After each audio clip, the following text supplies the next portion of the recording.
So, 2021 is here. We have a new president. Trump is gone. What does this mean? So, let's talk about Trump's presidency. A lot of people found it to be very chaotic. They were stressed.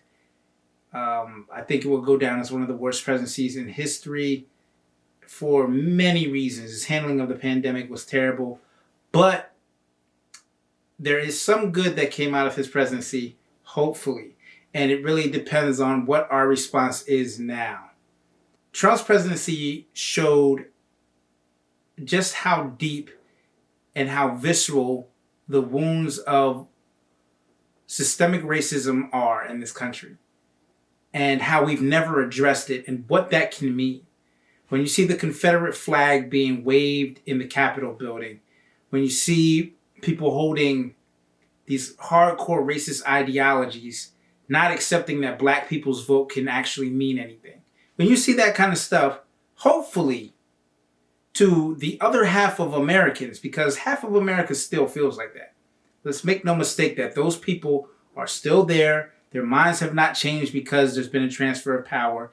They still have their jobs. They're still in positions of power. They're still in national politics and they're still in the Congress. They're still in the Senate.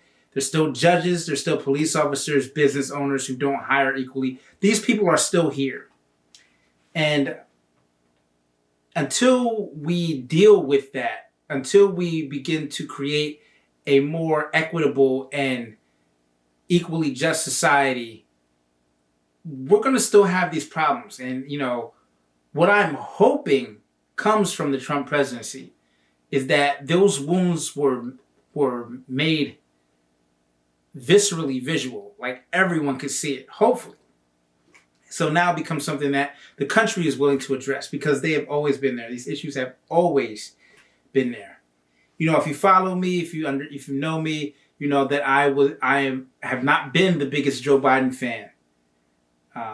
Nor was I the biggest Kamala Harris fan. Of course, I support her success as a black woman, but in terms of what her policies have been and some of her records, I didn't dislike her, but out of all the Democratic candidates, she was not my favorite.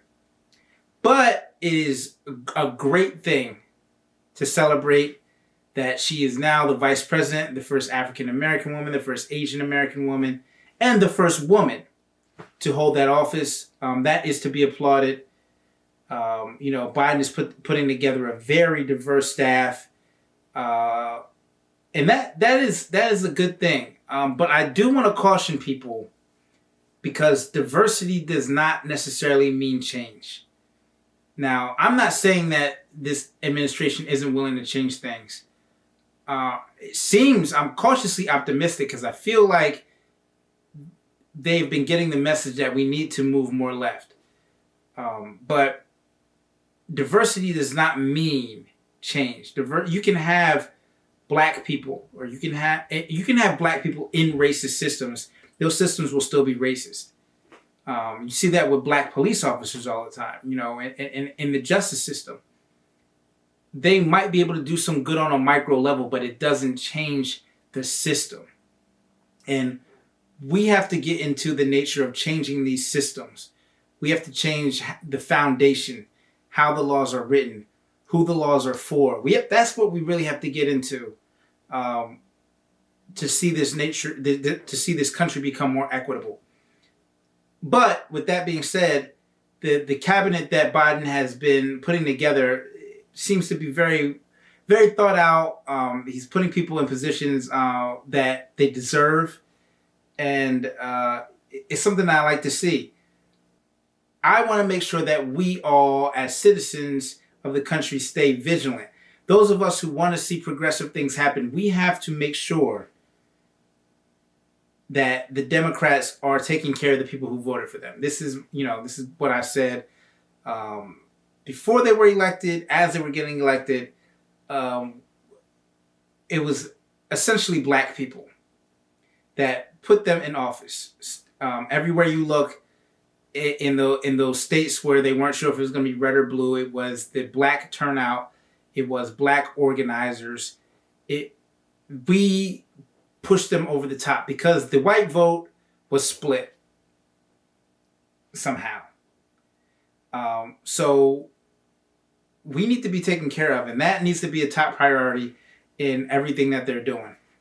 And it's up to us to hold them responsible and to make sure that that's happening. And, the Democrats have a majority. And while it might be a slim majority in the Senate, I don't want to hear any excuses. We need to start getting some things done.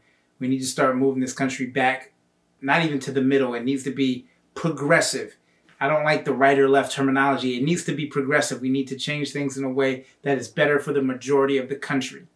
Most people like progressive ideologies. They just don't like the idea of being called a progressive. There's so many things that have to be fixed. And in the first couple of days so far, Biden's been doing a pretty good job. I want us to do this right. I want this to go well. I am a bit nervous that we will feel like, well, we voted Trump out, now that's all we have to do, because it's not, because those people still exist, because these policies are still holding my people back. There's a lot that needs to be, there's a lot that has to be accounted for. It's our job. It's our job. We have to do this as the people who voted, as the people who care, as the generation that's going to have to live with these decisions. It's our job to make sure that they are representing us properly. I think that we need to be gearing up now for the midterms. I think we need to have, make sure that all our representatives are accurately representing us. We need to be in contact with our representatives, and there's never been easier ways to let them know how you feel. You can email them, you can tweet at them. There's a whole lot of ways to make sure that people that are supposed to represent you are doing that job and letting them know how you feel. And we have to utilize all these communication methods, because they do work. They do hear you. That they are public servants. Now, you hear about the corporate greed. That's a real problem. That's a real issue. But we still have to vote for them. So, let's not be afraid to use our voice, even though we feel like we just did. We have a lot of growing to do, even though we just won. There is a lot of work that needs to be done. There's a lot of communities that are underrepresented and underserved. And this is a good start. I feel like I feel like there is a lot of possibility here. I feel like a lot of eyes have been opened to the problems that we've been discussing for years. And while I don't want those eyes to close, I don't want them to feel like this is it. It's not. We're just getting started. This is a starting line. This is we closed the chapter on Trump, but we still have a lot of work to do.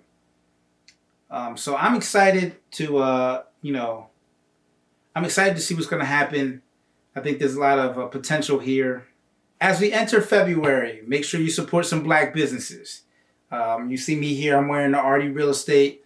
My guy, Ryan Fagan, he's a realtor in New Jersey and Pennsylvania. He has his own group, Artie Real Estate Group. It's black owned. So, I'm representing his gear. Make sure that if you buy some pro-black gears from people that are black. Let's support black businesses all month. In February, let's share black creators, and let's make Black History Month more than just saying the same old stories.